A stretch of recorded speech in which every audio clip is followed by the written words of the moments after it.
तो दोस्तों आज हम पढ़ने वाले हैं बोर्ड एग्जाम 2025-26 के मोस्ट इम्पॉर्टेंट टॉपिक जो कि आना ही आना है। यह बिल्कुल तय है कि यह जरूर आएगा। तो दोस्तों यह क्या है कि एक लेखन है, क्या निबंध लेखन। तो मित्रों ये बहुत ही मोस्ट इम्पॉर्टेंट है, इसे हल्के में मत लेना, इसलिए इसको बिल्कुल तैयार करके जाना। रट्टा नहीं मारना है दोस्तों, आपको केवल समझना होगा। तो दोस्तों कौन सा निबंध है? महिला सशक्तिकरण। इस विषय पर बोर्ड परीक्षा की शब्दावली 250 या 350 शब्दों में लिखने के लिए निबंध आता है। जितना भी निबंध आएगा दोस्तों 250 शब्द या फिर 350 यानी 350 शब्द तक ही पूछे जाते हैं। तो दोस्तों आज हम वही पढ़ने वाले हैं। ये प्रश्न संख्या 10 या फिर और आगे भी पूछ सकते हैं दोस्तों। तो दोस्तों चलिए देखते हैं महिला सशक्तिकरण। तो दोस्तों महिला सशक्तिकरण, जैसे कि हमें लिखना है बोर्ड एग्जाम की कॉपी में निबंध महिला सशक्तिकरण, इसके लिए निबंध लिखने के लिए बोला। तो दोस्तों सबसे पहले हम लिखेंगे प्रश्नोत्तर संख्या। अगर दोस्तों प्रश्नोत्तर नंबर लिखेंगे यहाँ तो दोस्तों क्या होता है कि नंबर यानी कि आंसर नंबर इंग्लिश में होता है, लिखते हैं प्रश्नोत्तर संख्या यानी कि हिंदी में नंबर और संख्या को इंग्लिश में क्या बोलते हैं? नंबर, और नंबर को हिंदी में क्या बोलते हैं? संख्या। तो वह लिख देंगे। उसके बाद दोस्तों हमें कौन सा निबंध लिखना है वह हेडिंग डालेंगे, जैसे कि महिला सशक्तिकरण। कैसे लिखेंगे? फर्स्ट हेडिंग कभी भी देखना मित्रों, फर्स्ट हेडिंग हमारी होती है रूपरेखा। हम जितने भी हेडिंग लिखने वाले हैं रूपरेखा में उन्हें लिखेंगे। नीचे जितनी भी हेडिंग हम लिखने वाले हैं वह सभी हेडिंगों को हम रूपरेखा में लिखेंगे। तो दोस्तों देख सकते हैं सेकेंड हेडिंग होती है हमारी प्रस्तावना। कोई सा भी निबंध लिखो लेकिन प्रस्तावना हेडिंग लिखना पड़ता है। क्या लिखना पड़ता है? अर्थ और आवश्यकता, यानी कि इसकी आवश्यकता क्या है, अर्थ क्या है। और दोस्तों समस्या, यानी कि इस चीज से क्या समस्या है, क्या कारण से यह होता है, इससे कैसे बचें, इसका समाधान क्या है। उसके बाद दोस्तों हमारा लास्ट हेडिंग होता है उपसंहार। यह हेडिंग इंपॉर्टेंट होती है। रूपरेखा, प्रस्तावना और उपसंहार। उपसंहार हमारी सबसे लास्ट हेडिंग। कोई भी निबंध लिखेंगे, कितनी भी हेडिंग का लिखेंगे तो सबसे लास्ट हेडिंग हमारी होगी उपसंहार, और सबसे फर्स्ट हेडिंग होगी हमारी रूपरेखा, सेकेंड प्रस्तावना। ये 3 हेडिंग दोस्तों जरूर से जरूर लिखना है। उसके बाद दोस्तों जो चीज हम लिख रहे हैं या जो चीज हम कहेंगे तो उसका कुछ कारण होगा, किस कारण से वह होता है, वह चीज होता है, और उससे कैसे बचें ये तो पूछा ही जाएगा। तो बस दोस्तों इतना ही लॉजिक समझना होता है हमें। तो देख सकते हैं कि हम महिला सशक्तिकरण के बारे में निबंध लिखने वाले हैं। उसके बाद दोस्तों देख सकते हैं प्रस्तावना। तो दोस्तों महिला सशक्तिकरण का अर्थ है महिलाओं को सामाजिक, आर्थिक, राजनीतिक और कानूनी रूप से इतना सक्षम बनाना कि वे अपने जीवन से जुड़े सभी निर्णय स्वयं ले सके। क्योंकि दोस्तों देखो सभी क्या है कि भगवान के बनाए हुए ही हैं, स्त्री और पुरुष। अगर पुरुष नहीं रहेगा तो यानी कि दोनों का आधा अधिकार है। जितना लड़का को हम पढ़ाएंगे उतना ही लड़की को पढ़ाएंगे, या फिर दोस्तों जितना मर्द का अधिकार है उतना ही औरत का। इसलिए शादी के बाद अर्धांगिनी कहलाती है, मतलब आधा आधा। इस संसार में आधा हक है सब में, इन दोनों को मिला के ही पूरा बनता है। तो दोस्तों यही है, किसी भी राष्ट्र की प्रगति तब तक अधूरी है जब तक उसकी आधी आबादी यानी महिलाएं सशक्त ना हो। आधी आबादी देखा ना दोस्तों, आधा का मामला हुआ ना। यहाँ भी भारत जैसे विकासशील देश के लिए यह केवल एक सामाजिक आवश्यकता नहीं बल्कि राष्ट्रीय विकास की कुंजी है। भारत जैसे देश यानी कि हमारे भारत देश जैसे अगर देश में सम्मान न मिले, नारी को देवी के रूप में पूजा जाता है, अगर उसको सम्मान नहीं मिलेगा तो मतलब ही क्या है। भारत जैसे देशों में तो सम्मान मिलना चाहिए। सेकंड हमारी हेडिंग है समस्या, यानी कि इससे समस्या क्या है। आज भी भारतीय समाज में महिला सशक्तिकरण के मार्ग में अनेक बाधाएं हैं। सबसे बड़ी समस्या है लैंगिक असमानता और भेदभाव। देखो दोस्तों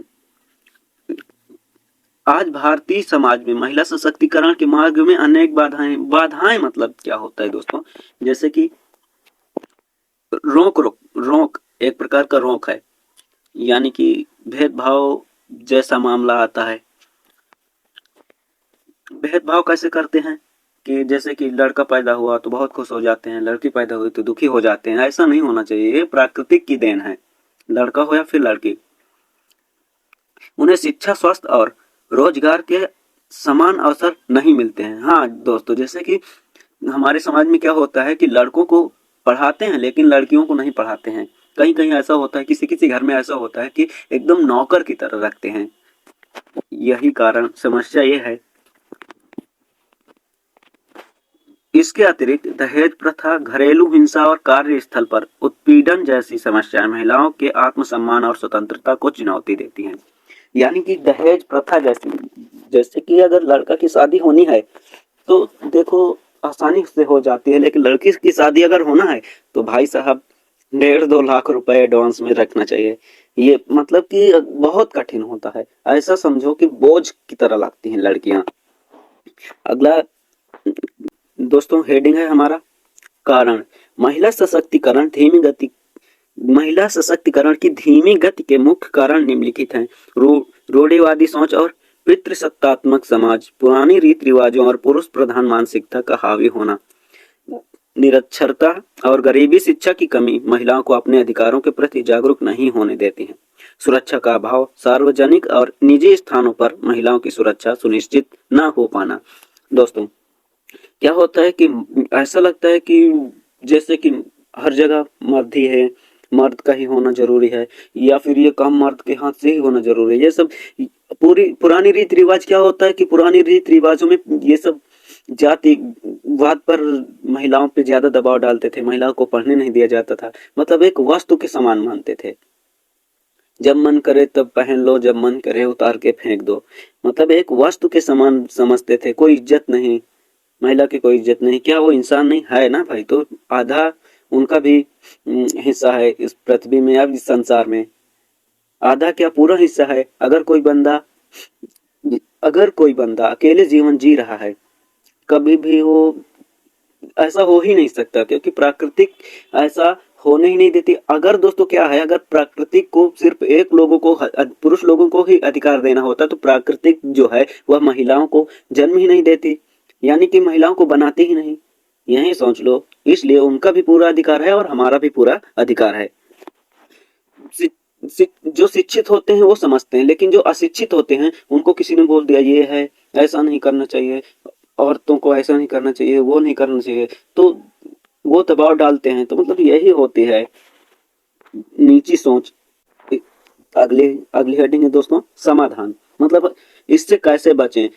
ये जो अत्याचार हो रहा है महिलाओं पे, इस अत्याचार से को कैसे रोका जाए, इस अत्याचार से कैसे बचें। तो दोस्तों महिला सशक्तिकरण सुनिश्चित करने के लिए बहुआयामी प्रयास आवश्यक है, यानी कि महिला सशक्तिकरण को अधिक बढ़ावा देने के लिए या अधिक मजबूत करने के लिए बहुत सारे उपाय आवश्यक हैं, यानी कि बहुत सारे उपाय किए जाने चाहिए। शिक्षा पर जोर, यानी कि लड़कियों के लिए मुफ्त और अनिवार्य शिक्षा प्रदान करना, यानी कि लड़कियों को भी पढ़ाना, क्योंकि उनका भी अधिकार है पढ़ने का। उनको, लड़कियों को पढ़ाना और सही ज्ञान देना, कानूनी अधिकार और जागरूकता, संपत्ति में समान अधिकार, घरेलू हिंसा अधिनियम जैसे कानूनों के प्रति जागरूकता फैलाना और उनका कड़ाई से पालन करना।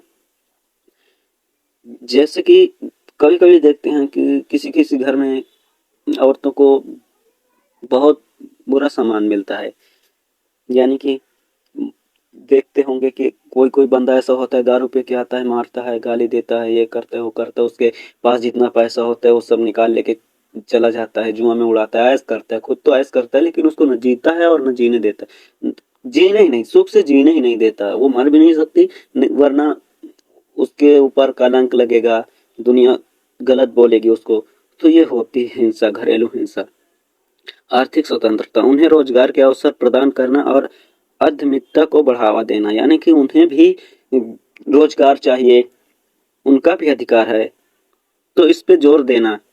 सामाजिक मानसिकता में बदलाव, घरों और स्कूलों से ही लड़कों को महिलाओं के प्रति सम्मान सिखाना, सामाजिक मानसिकता में बदलाव, यानी कि जब हम लोग अपने बच्चों को अच्छा शिक्षा देंगे, अच्छा ज्ञान देंगे, अच्छी शिक्षा देंगे, तभी तो वो शिक्षित रहेंगे, ताकि किसी के प्रति गलत व्यवहार ना करें, किसी को अनावश्यक सताएं ना। ये होता है। दोस्तों हमारी लास्ट हेडिंग है उपसंहार। उपसंहार में क्या लिखते हैं? ये पूरा निबंध का निचोड़ होता है दोस्तों।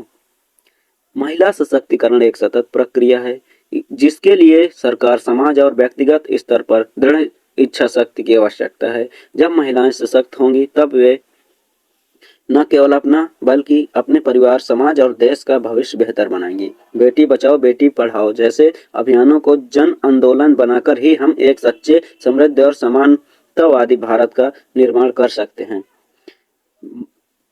यानी कि महिला सशक्तिकरण जो चल रहा है, अभियान चल रहा है, तो उसको बढ़ावा देना,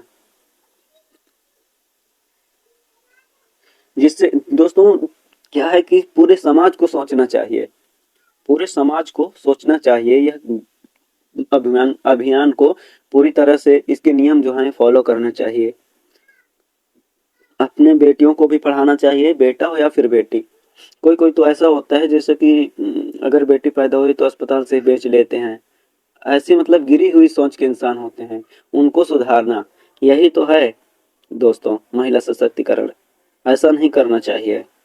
तो दोस्तों सावधान मान लगभग मैंने आपको 300 शब्दों में बताया हूँ, जो कि 300 या 350 के ऊपर नहीं पहुंचता है दोस्तों। आप इतना कर लीजिएगा। हाँ दोस्तों, आपको केवल इतना याद रखना है कि कोई सा भी निबंध लिखिएगा तो सबसे पहले रूपरेखा, सबसे लास्ट हेडिंग होगी उपसंहार और प्रस्तावना। ये तीन चीज जो हेडिंग है, ये तीन हेडिंग याद रखिएगा। सब प्रश्नोत्तर संख्या के बाद तो जो निबंध लिखेंगे उसका हेडिंग पड़ेगा ही, लेकिन निबंध में ये तीन हेडिंग मोस्ट इंपॉर्टेंट है। उसके बाद दोस्तों कोई सा भी निबंध लिखोगे, जैसे कि जल प्रदूषण, समस्या और समाधान, कारण, मतलब समस्या, समाधान, कारण, यही चीज रहता है। तो दोस्तों बना के भी लिख सकते हैं आप, एक बार देख लीजिएगा, रट्टा मारने की कोई जरूरत नहीं है। लेकिन दोस्तों ध्यान रखिएगा, यह मोस्ट इंपॉर्टेंट है, इसलिए मत भूलिएगा, इसे जरूर तैयार कर लीजिएगा, प्रैक्टिस कर लीजिएगा।